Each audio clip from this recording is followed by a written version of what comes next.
welcome to Turn the Page, the official podcast of the Syosset Public Library.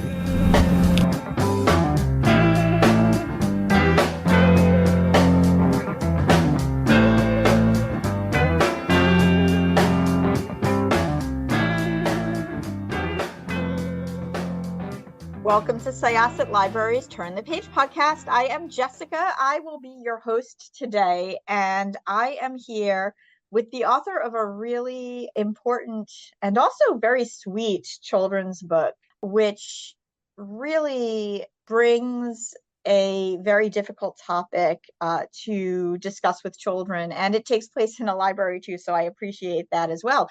Please introduce yourself and this book. Hi, Jessica. Thank you very much for having me on today. My name is Angela DeGroot, and I am the author of the picture book, Not Pop Pop, and the illustrator is the amazing Mackenzie Haley. And this is my first picture book, and I'm very excited to share the story and also the topic with readers. So this story is the story of a child who is at his library that he usually goes to with his mother, and he sees a gentleman, an older gentleman that reminds him very much of his Pop Pop. But he also knows that this is not his Pop Pop, and he starts to notice things about not Pop Pop that, the behavior is a little different. While not Pop Pop is very respectful of the library space, not Pop Pop brushes his teeth in the sink, and not Pop Pop is called some very not nice things by certain people and carries around a bag of stuff. And not Pop Pop is unhomed. He does not have a home. And this child and his mother really sort of discuss this in sort of a roundabout way at first, I suppose, but then it brings it all home with the empathy that while not Pop Pop is not the child's Pop Pop, he is somebody's Pop Pop. He's obviously somebody's child, or at one point, was somebody's child, somebody's family, and a person, which is extremely, extremely important, especially when the child is hearing words like vagrant and bum from people in the library, referring to this gentleman who really just needs a place to be and wants to read some books about the Northern Lights. So please tell me a little bit. You say that this is your first picture book. Please tell me a little bit about how you kind of made the leap to picture books and why this was the topic you decided to tackle.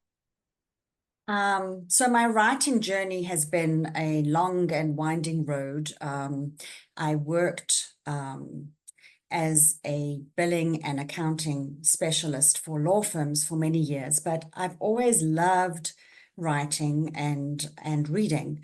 And after my children were born, I decided I'd like to pursue some, creative writing, and that picture book seemed to be a really good format for that. So I did a lot of reading of picture books and spent a lot of time in the libraries because that's the best place to get your hands on a huge selection of picture books. And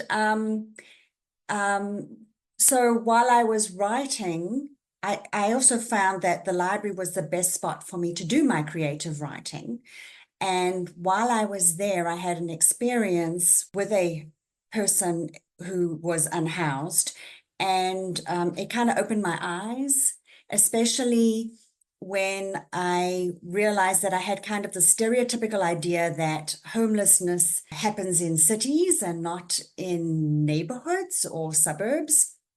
And then the more I looked around the library, I realized it wasn't just this one individual who had caught my attention, but a few others who seemed to be in similar circumstances. So every time I went to the library, I would see this gentleman, and we kind of would make eye contact and have a little wave. And I began to see some of the things we had in common. We both liked to read books, and we both loved the library. And we both like to look out the window at the pond outside the library where all the turtles are. And so there was like this little bit of a rapport But I also started to notice that there were some people who were not as welcoming, even though this gentleman wasn't doing anything to disturb anybody. They used words that were not very kind, and they complained to the library staff sometimes. And while I was sitting there working on a different picture book, I thought to myself, oh, I wonder what kids think, not only about the words that are being used, because, as adults, as parents, as teachers, we constantly tell our children to, be kind and, to use nice words. And here in the library, with their kids, there are some people who are not using the words so it kind of was like, I was wondering what kids thought of that too.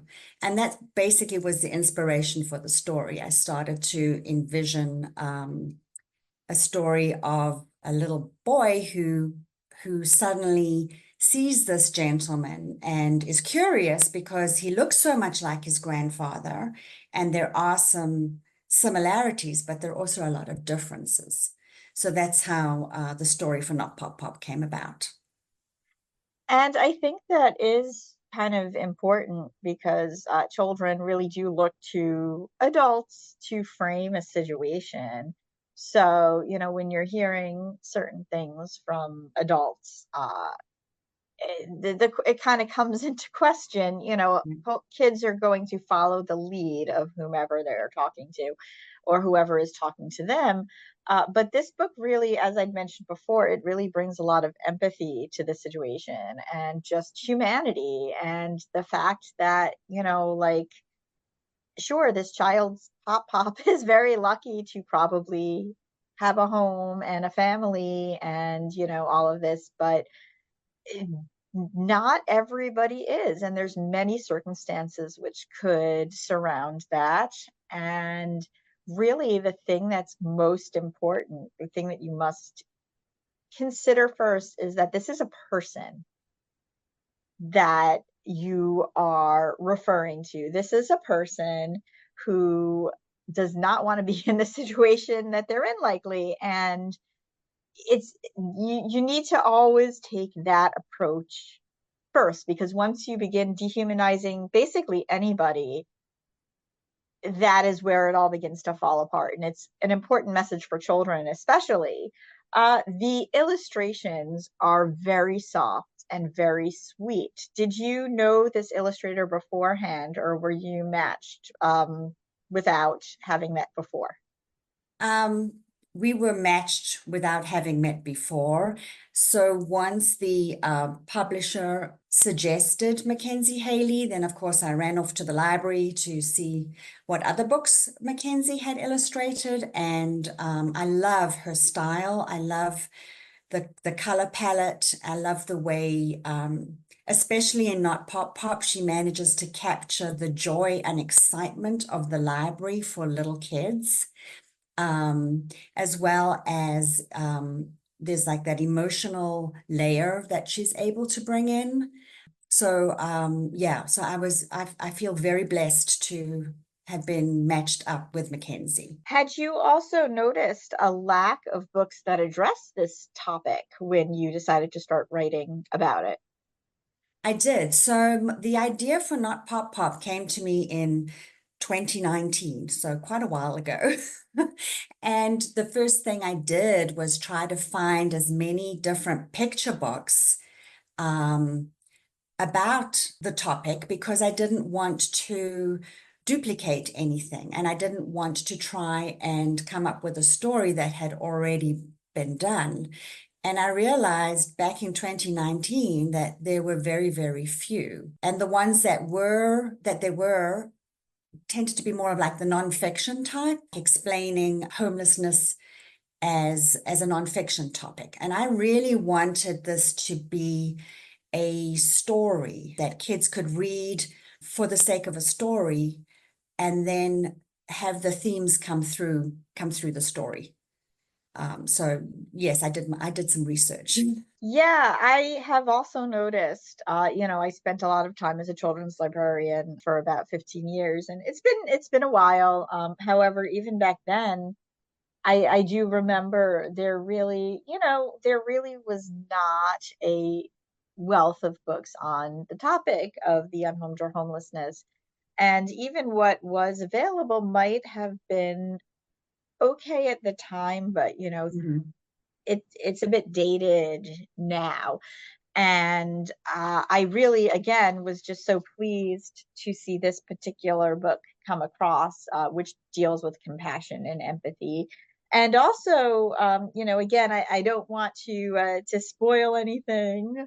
Not that this is like a major spoiler, but I think like the Yeah, end point for the child and not Pop Pop really was very sweet and very appropriate because, as I mentioned before, the most important thing to approach is that this is a person you are dealing with. This is not, you know, a monster, for lack of yeah, a better term, or like somebody who is like from like another this is a person. This is a person who came from parents, who came from a home, whose circumstances you don't know, and it doesn't matter because this is a person.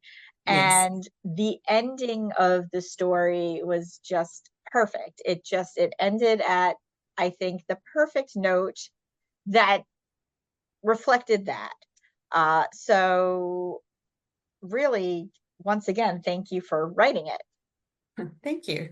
Um, for me, the power of words is, very important. And I like the fact that as the story evolved, as it came to me, with the words that this little boy was hearing other people say, these were words he didn't really know. So then he asks his mom to explain them. And he's a very curious little kid. So, it gets him thinking. And I love the fact that it's a journey to that point where, the turning point of the story is where his mind is full of these words people are using and these new words, new to him words.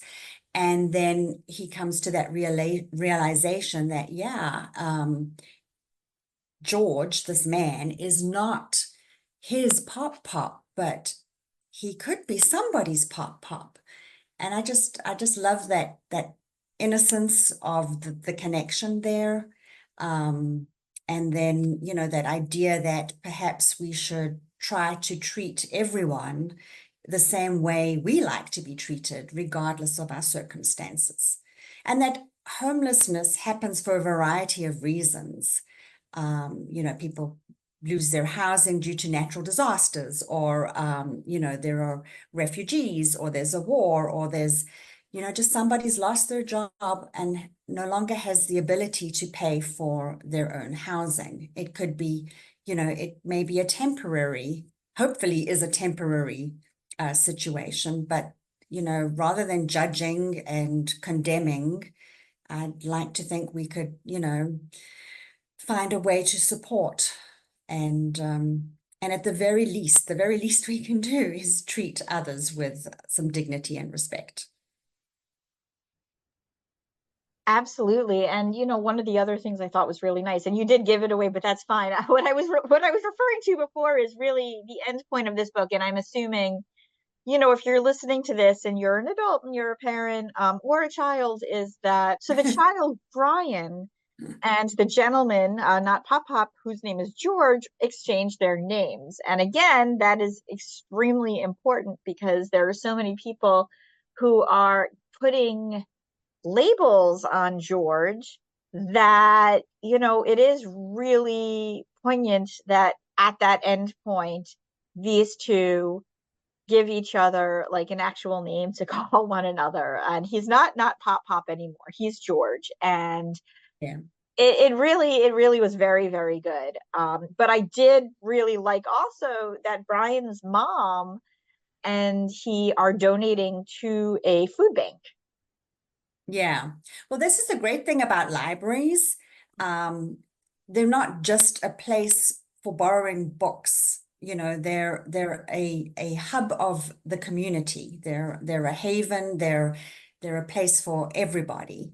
And all the artwork really ties in with my own library, my own local library. So we, at the library, there's a little collection for, for food.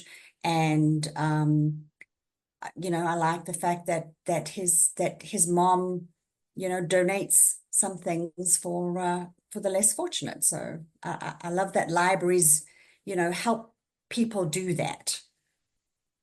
Well, thank you so much. Check out Literally Not Pop Pop from your library or your bookstore. And Angela, thank you so much for sharing the story with us.